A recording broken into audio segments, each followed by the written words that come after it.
সন্তান কখনো অপরাধী না, আর বাবার কাছে যাওয়ার জন্য কোনো যুক্তিও লাগে না। ফাহাদ, তোমার এই অহংকার একদিন তোমাকে ধ্বংস করে দিবে। এটা আমার অহংকার না জামশেদ সাহেব, এটা হিসাব। আসসালামু আলাইকুম ভিউয়ার্স। এটা আমাদেরই গল্প নাটকের ৪৪তম পর্ব দেখার পর আমরা সবাই এখন অধীর আগ্রহে অপেক্ষা করছি ৪৫তম পর্বের জন্য, যেখানে একদিকে ক্ষমা আর ভালোবাসার গল্প দানা বাঁধছে, অন্যদিকে বাড়ছে প্রতিহিংসার আগুন। আজকের ভিডিওতে আমরা আলোচনা করব আগামী পর্বে ঠিক কি ঘটতে যাচ্ছে। ৪৪তম পর্বের শেষে আমরা দেখেছি সমীরের বাবা অসুস্থ এবং ফুপা সমীরকে ফোন করে সব জানিয়েছেন।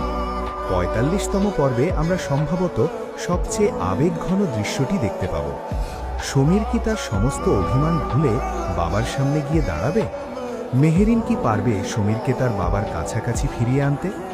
বাবার চোখের পানি আর সমীরের নীরবতা, এই দুইয়ের মিলন মেলা হতে পারে ৪৫তম পর্বের প্রাণ। অন্যদিকে দীর্ঘদিন পর রফিক তার ভুল বুঝতে পেরেছে এবং বড় ভাই তাকে ক্ষমাও করেছেন। মুড়ি ঘণ্ট খাওয়ার যে দৃশ্যটির ইঙ্গিত দেওয়া হয়েছে তা পরিবারের একটি সুন্দর মিলন মেলার আভাস দেয়। তবে প্রশ্ন হল, রফিক কি সত্যিই বদলে গেছে, নাকি এর পেছনে অন্য কোনো মোড় আছে? পরিবারের ভেতরে যখন শান্তির হাওয়া বইছে, বাইরে তখন যুদ্ধের প্রস্তুতি।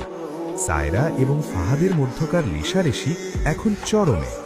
সায়রা যেভাবে ফাহাদকে সতর্ক করেছে তাতে স্পষ্ট যে আগামী পর্বে ব্যবসায়িক কোনো বড় চাল চালতে পারে সায়রা।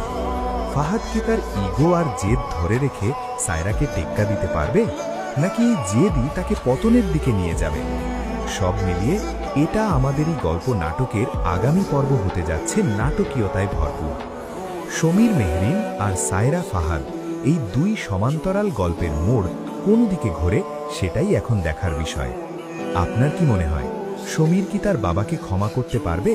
কমেন্ট করে আমাদের জানান। আর ভিডিওটি ভালো লাগলে লাইক দিন এবং আমাদের চ্যানেলটি সাবস্ক্রাইব করে সাথেই থাকুন। ধন্যবাদ।